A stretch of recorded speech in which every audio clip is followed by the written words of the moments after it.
कहते हैं वक्त बदलने से बदलती है शक्ति, उर्वरता से बदलती है बंजर धरती और शिक्षा से बदलती है देश की शक्ति। नमस्कार, डॉक्टर सर्वपल्ली राधाकृष्णन के जीवन परिचय पर आज हम बात करने वाले हैं। तो आओ शुरू करते हैं। डॉक्टर सर्वपल्ली राधाकृष्णन का जन्म 5 सितंबर 1888 को तमिलनाडु के मद्रास शहर से लगभग 64 किलोमीटर की दूरी पर एक गांव तिरुमनी में एक ब्राह्मण परिवार में हुआ था।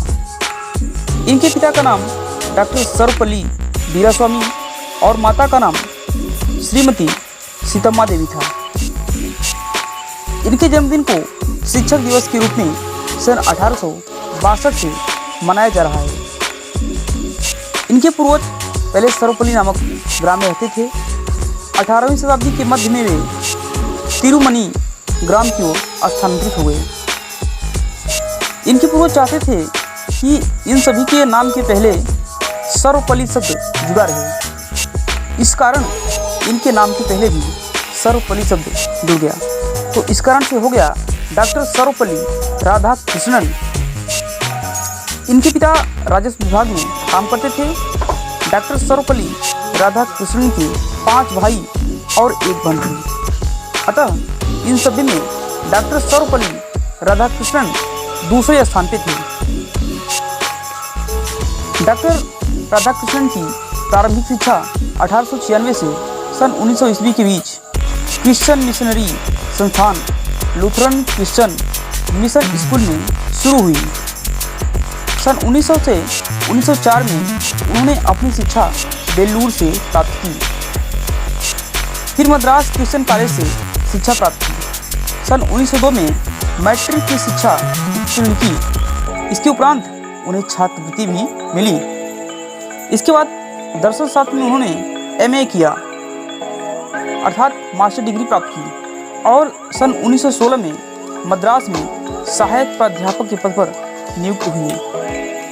सन 1903 में 16 वर्ष की आयु में उनका विवाह शिवा कामुक के साथ हुआ। इस समय इनकी पत्नी की आयु मात्र 10 वर्ष थी। सन 1908 में इनके यहाँ एक पुत्री का जन्म हुआ।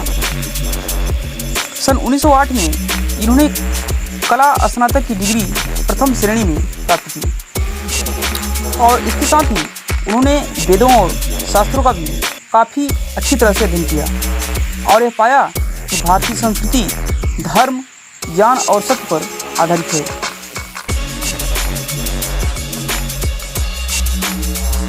ब्रिटेन के एडिनबरा विश्वविद्यालय में भाषण देते समय उन्होंने कहा था कि मानव को एक होना चाहिए।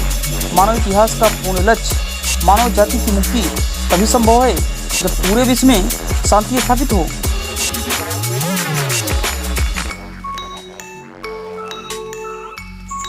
डॉक्टर सर्वपल्ली दर्शन शास्त्र जैसे विषयों को भी काफ़ी सरल तरीके से समझाते थे और छात्र मंत्रमुग्ध हो जाते थे।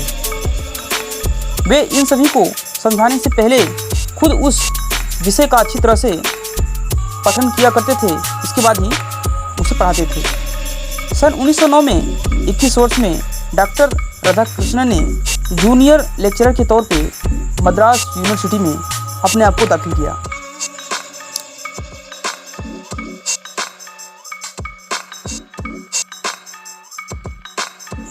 इसके लिए उन्हें वेतन के तौर पर मात्र 37 रुपये मिलते थे।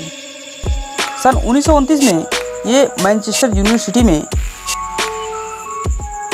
जोरदार भाषण दिए। सन 1931 में अंग्रेज सरकार ने उन्हें सर की उपाधि से सम्मानित किया। सन 1931 से 36 ये आंध्र विश्वविद्यालय में वाइस चांसलर के पद पर नियुक्त रहे। सन 1936 से 52 तक ये ऑक्सफोर्ड यूनिवर्सिटी में प्राध्यापक के पद पर भी रहे। इसके बाद कलकत्ता विश्वविद्यालय में प्रोफेसर के तौर पर भी इन्होंने 1937 से 41 तक अपनी उपलब्धि दी।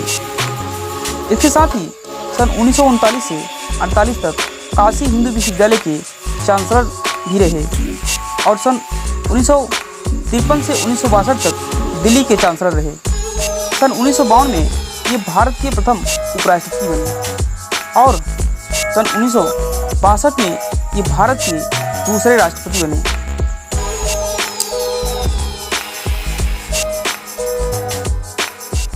इन्हें सन 1954 में भारत रत्न से सम्मानित किया गया और इसके अलावा अन्य और पुरस्कार हैं।